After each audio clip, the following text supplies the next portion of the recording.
Welcome to Dalton Clock Repair, folks. Let's see what we can show you in today's video. I got a good one. Got a nice French carriage clock.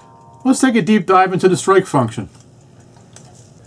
Alright, I've got it out of the case here. I've got the dial off, so let's have a look at this here. Now this is a Petite Sonnerie strike. There are carriage clocks that have what they call a Grand Sonnerie strike. And the way they would function is they would count the hours out on every quarter and then count the quarters via a ting-tang or bim-bam style of strike. And this happens at every quarter.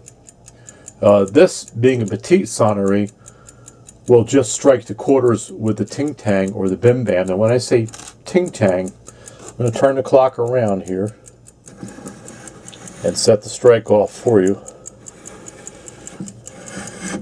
And you see the two hammers there.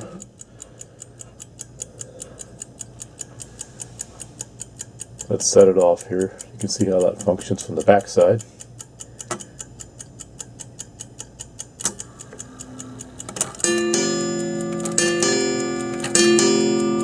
See that? Now that's the quarter of. Now let's turn it around so you can see what happens on the front here. These are fairly complicated clocks. If you'd like to replay this portion of the video, you can do so as many times as you want so you can get an idea how everything functions here. Let's turn the minute hand up to the hour. You can see the what happens during the hour count.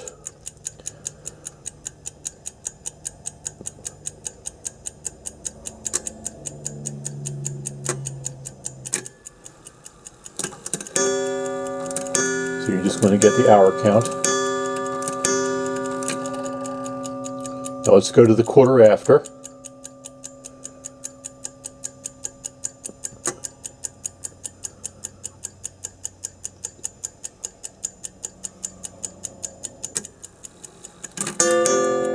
Let's go to the half past.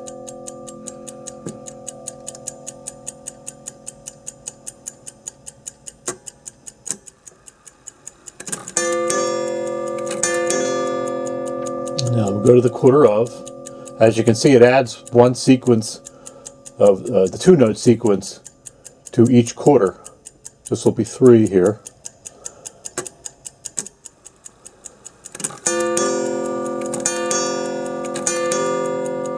Now, just to give you an idea what's going on here,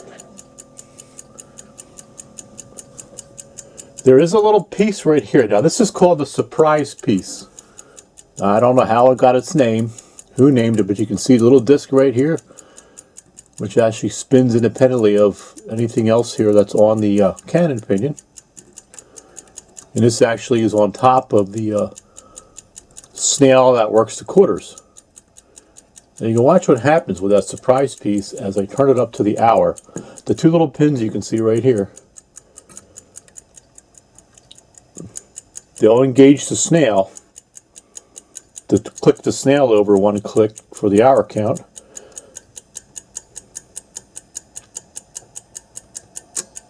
You can see what happens. That little surprise piece here kind of flips itself up, and this is what is going to block the quarter hour rack here, because you don't want that to drop, because we're only counting the hour out here on the hour. So let's go ahead and set the hour off here.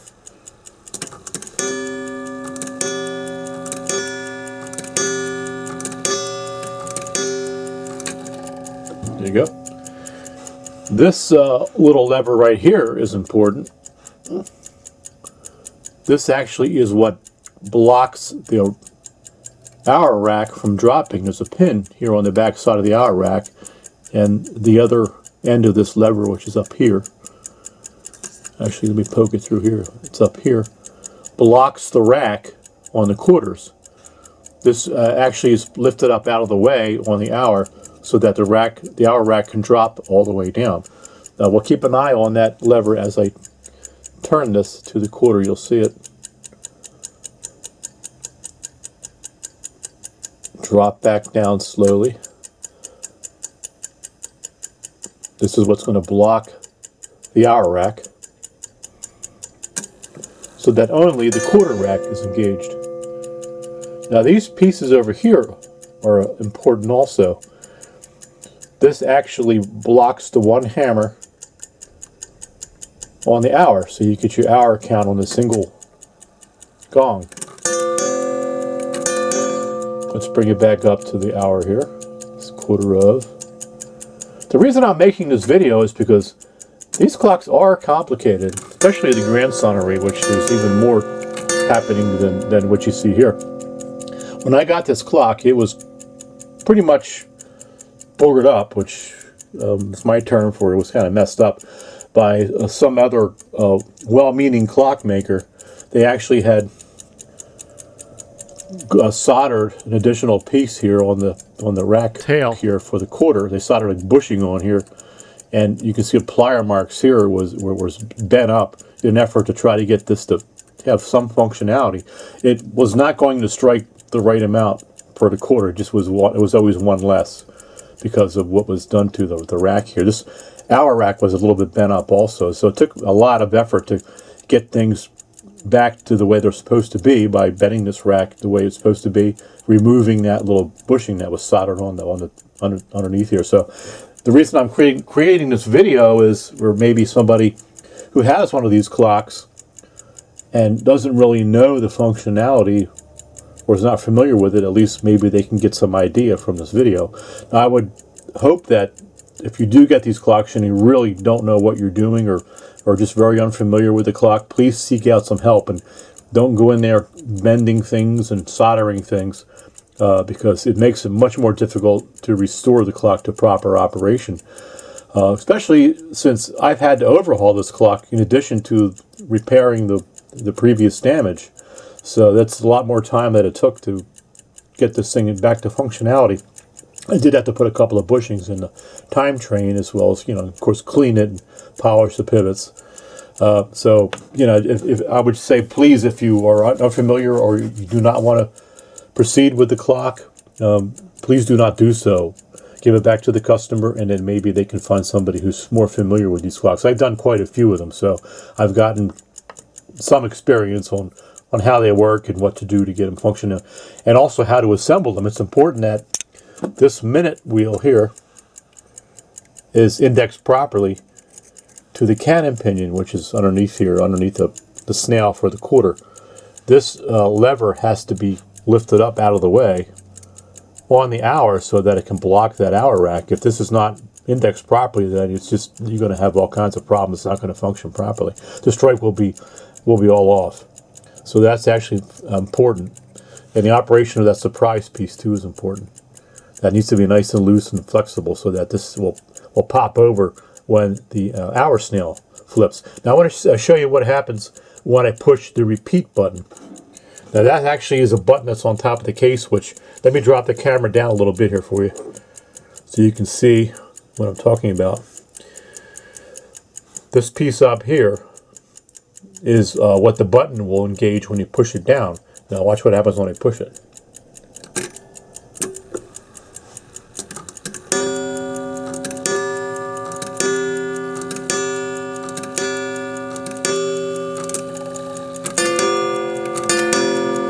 So we'll count the hours out in the hour that you're in, but we'll also count the last quarter. So in this case, it was just past quarter of. So the clock struck the 3 for the quarter of. Now we'll bring it around to the hour. Once again, you can replay this video as many times as you want as I do this to watch the functionality of it.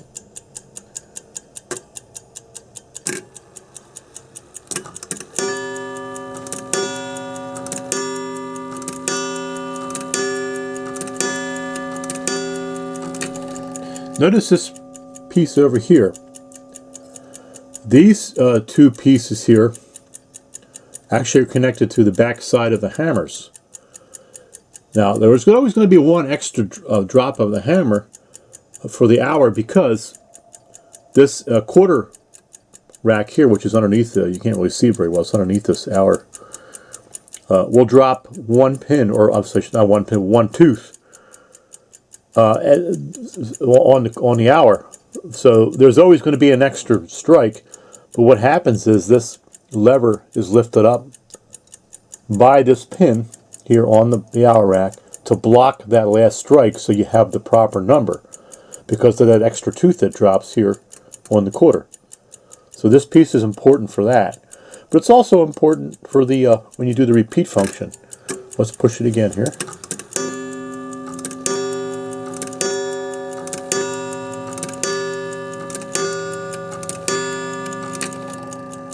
Notice how it blocks the top one here for the hour to give you the hour strike. It's actually at the hour, so the next quarter would be the quarter after. So let's go down to the quarter after.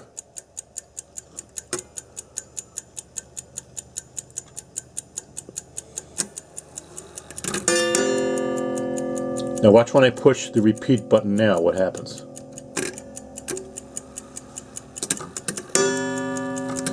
See how the piece drops down to block that top hammer, so you only get the one strike at first. And it lifts up and then releases both hammers to do the quarter. In this case it was quarter after. Let's go around to the half past.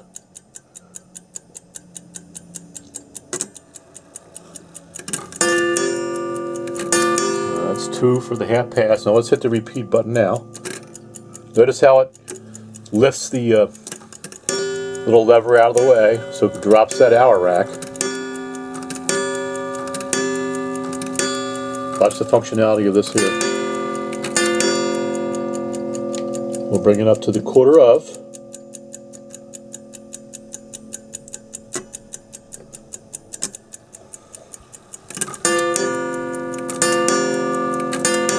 I'll hit the repeat button.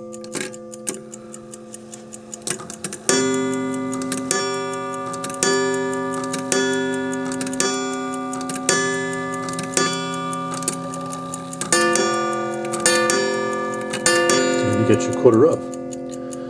Now these clocks were meant to be travel clocks. They're called carriage clocks for that reason. They were meant to be brought with you, maybe in your carriage or your horse and buggy, perhaps back in the mid to late 1800s.